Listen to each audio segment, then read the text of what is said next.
सच्चिदानंद समय सद्गुरु साईनाथ महाराज की जय। अध्याय 23। योग और प्याज। श्यामा की सर्पदंश से मुक्ति। विसूचिका हैजा निवारणार्थ नियमों का उल्लंघन। गुरु भक्ति की कठिन परीक्षा।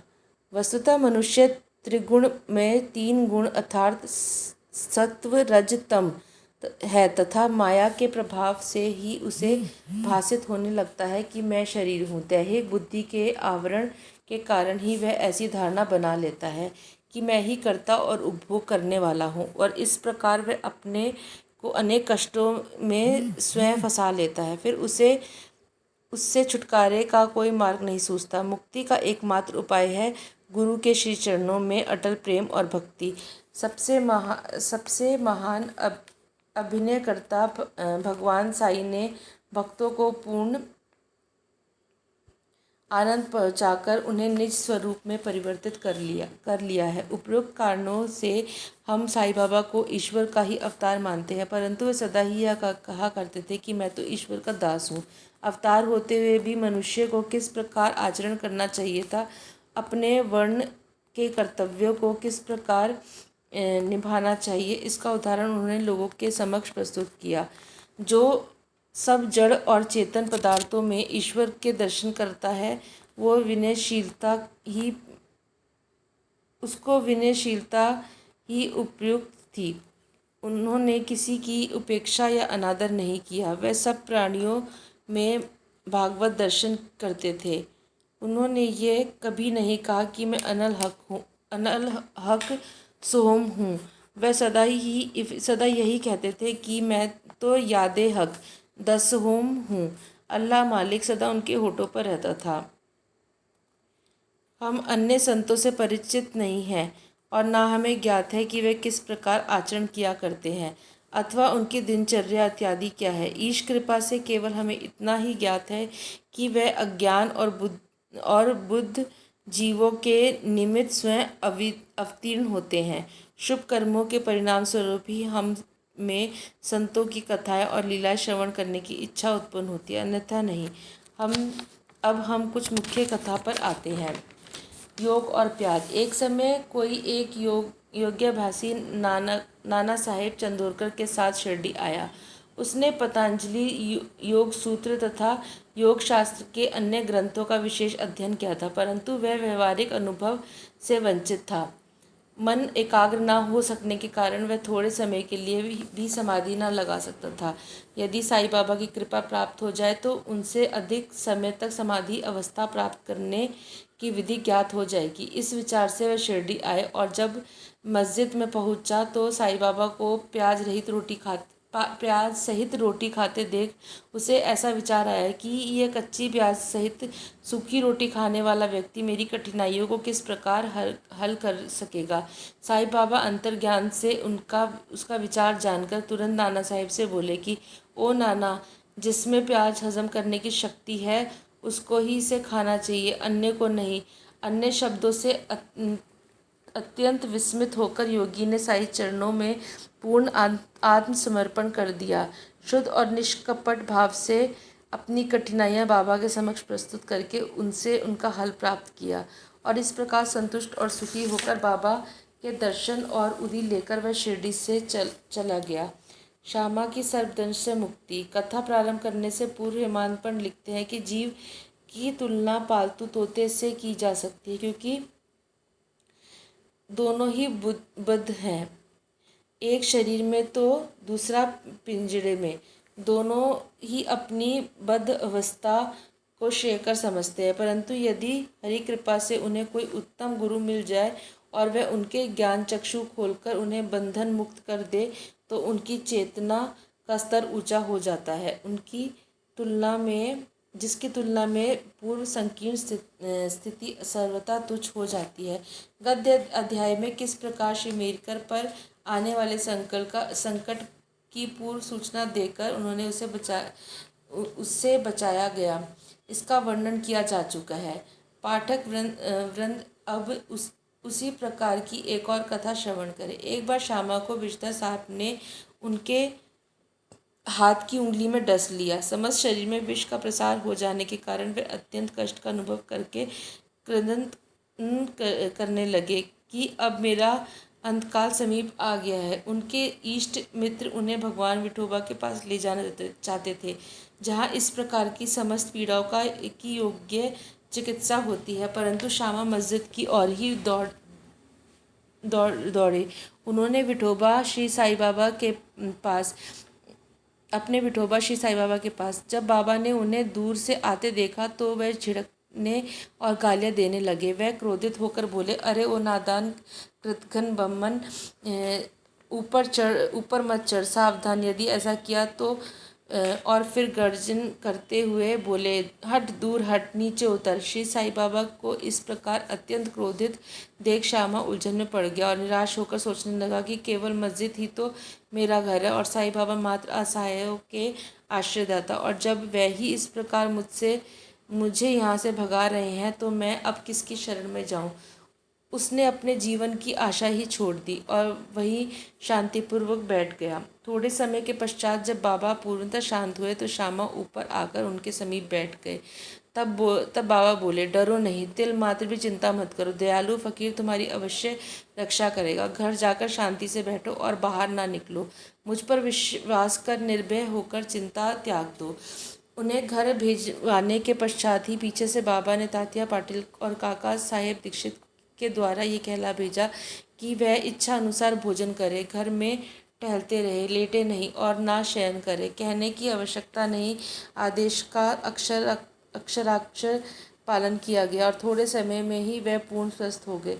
इस विषय में केवल यही बात स्मरण योग्य है कि बाबा के शब्द हट, दूर हट, नीचे उतर श्यामा को अलक्ष्य करके नहीं कहे गए थे, जैसा कि ऊपर से प्रतीत होता है, वरन उस सांप और उसके विष के लिए ही यह आज्ञा थी, अर्थात श्यामा के शरीर में विष ना फैलने की आज्ञा थी।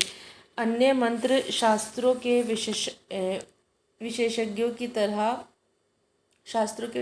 तरह बाबा ने किसी मंत्र या मंत्रोत्तर चावल या जल आदि का प्रयोग नहीं किया। इस कथा और इसी प्रकार की अन्य कथाओं को सुनकर साईं बाबा के चरणों में यह दृढ़ विश्वास हो जाएगा कि यदि माया युक्त संसार को पार करना है तो केवल श्री साईं चरणों का हृदय से ध्यान करो। हैजा महामारी विषूचिका। एक बार शिरडी विषूचिका के प्रकोप में दहल उठी और ग्रामवासी भयभीत हो गए। उनका पारस्परिक संपर्क अन्य गांवों के लोगों के साथ समाप्त सा हो गया। तब गांव के पंचों ने एकत्रित होकर 2 आदेश प्रसारित किए। प्रथम, लकड़ी की एक भी काड़ी गांव में न आने दी जाए। द्वितीय, कोई भी बकरे की बलि न दे। इन आदेशों का उल्लंघन करने वाले को मुखिया और पंचों द्वारा दंड दिया जाएगा। बाबा तो जानते ही थे कि यह सब केवल अंधविश्वास ही है और इसी कारण उन्होंने पंचों के आदेशों की कोई चिंता नहीं की। जब ये आदेश लागू थे तभी एक लकड़ी की काड़ी गांव में आई। सबको ज्ञात था कि गांव में लकड़ी का अधिक अभाव है, फिर भी लोग इस गाड़ी वाले को भगाने लगे। यह समाचार कहीं बाबा के पास पहुंच गया। तब वे स्वयं वहां आए और गाड़ी वाले से गाड़ी मस्जिद में ले चलने को कहा। बाबा के विरुद्ध कोई भी चूर चपाट तक भी न कर सका। यथार्थ में उन्हें धुनी के लिए लकड़ियों की अत्यंत आवश्यकता थी और इसलिए उन्होंने वह गाड़ी मोल ले ली। एक महान अग्निहोत्री की तरह उन्होंने जीवन भर धुनी को चैतन्य रखा। बाबा की धुनी दिन रात प्रज्वलित रहती थी और इसलिए वह लकड़ियाँ एकत्रित करके रखते थे। बाबा का घर अर्थात मस्जिद सबके लिए सदैव खुली थी। उसमें किसी ताले चाबी की आवश्यकता न थी। गांव के गरीब आदमी अपने उपयोग के लिए उसमें से लकड़ियाँ निकाल भी ले जाया करते थे, परंतु बाबा ने इस पर कभी कोई आपत्ति नहीं की। बाबा तो संपूर्ण विश्व को ईश्वर के से ओतप्रोत देखते थे, इसलिए उनमें किसी के प्रति घृणा या शत्रुता की भावना न थी। पूर्ण विरक्त होते हुए भी उन्होंने एक साधारण ग्रस्त का सा उदाहरण लोगों के समक्ष प्रस्तुत किया।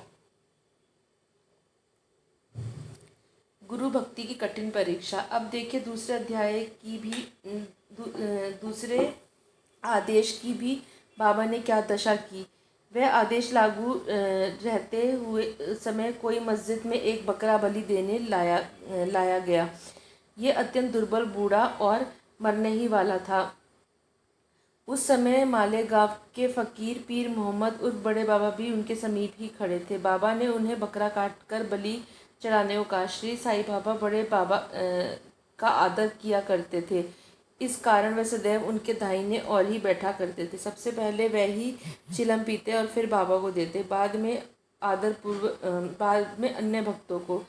जब दोपहर को भोजन परोस दिया जाता तब बाबा बड़े बाबा को आदरपूर्वक बुलाकर अपने दाहिने ओर बिठाते और तब सब भोजन करते। बाबा के पास जो दक्षिणा एकत्रित होती थी उसमें से वह 50 रुपये प्रतिदिन बड़े बाबा को दे दिया करते थे।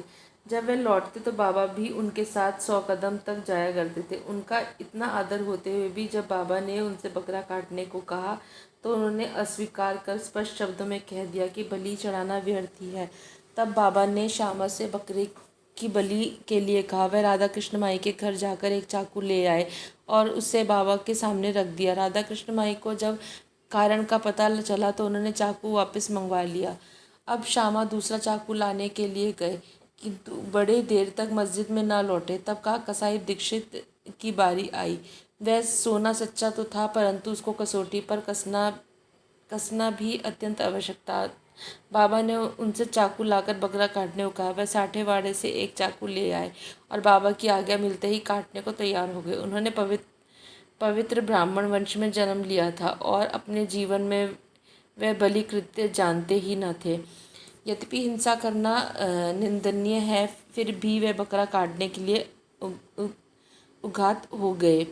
सब लोगों को आश्चर्य था कि बड़े बाबा एक यवन होते हुए भी बकरा काटने को सहमत नहीं है और यह एक सनातन ब्राह्मण बकरे की बलि देने की तैयारी कर रहा है। उन्होंने अपनी धोती ऊपर चढ़ा फेंटा कस लिया और चाकू लेकर हाथ ऊपर उठाकर बाबा की अंतिम आज्ञा की प्रतीक्षा करने लगे। बाबा बोले, अब विचार क्या कर रहे हो? ठीक है, मारो।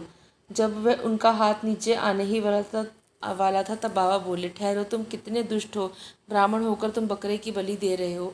काका साहब चाकू नीचे रख कर बाबा से बोले, आपकी आज्ञा ही हमारे लिए सब कुछ है, हमें अन्य आदेशों से क्या। हम तो केवल आपका ही सदैव स्मरण तथा ध्यान करते हैं और रात दिन आपकी आज्ञा का ही पालन किया करते हैं। हमें यह विचार करने की आवश्यकता नहीं कि बकरे को मारना उचित है या अनुचित, और ना हम इसका कारण ही जानना चाहते हैं। हमारा कर्तव्य और धर्म तो निसंकोच होकर गुरु की आज्ञा का पूर्णतः पालन करने में है।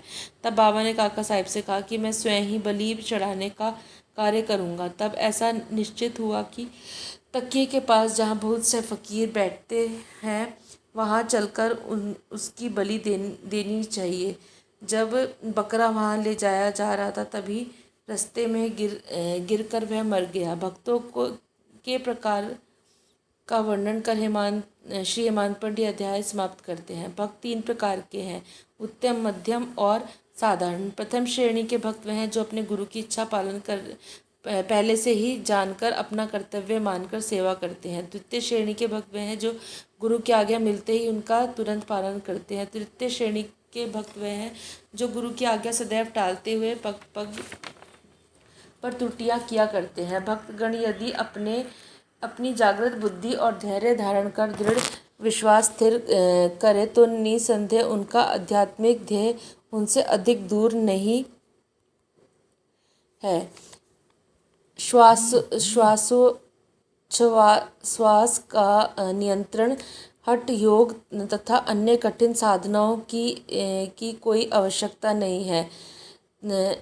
जब शिष्य में उपयुक्त गुणों का विकास हो जाता है और जब अग्रिम उपदेशों के लिए भूमिका तैयार हो जाती है तभी गुरु स्वयं प्रकट होकर उसे पूर्णता की ओर ले जाता है। अगले अध्याय में बाबा के मनोरंजक हास्य विनोद के संबंध में चर्चा करेंगे। श्री सद्गुरु साईनाथ अर्पणमस्तु। शुभम भवतु। श्री सद्गुरु साईनाथ महाराज की जय।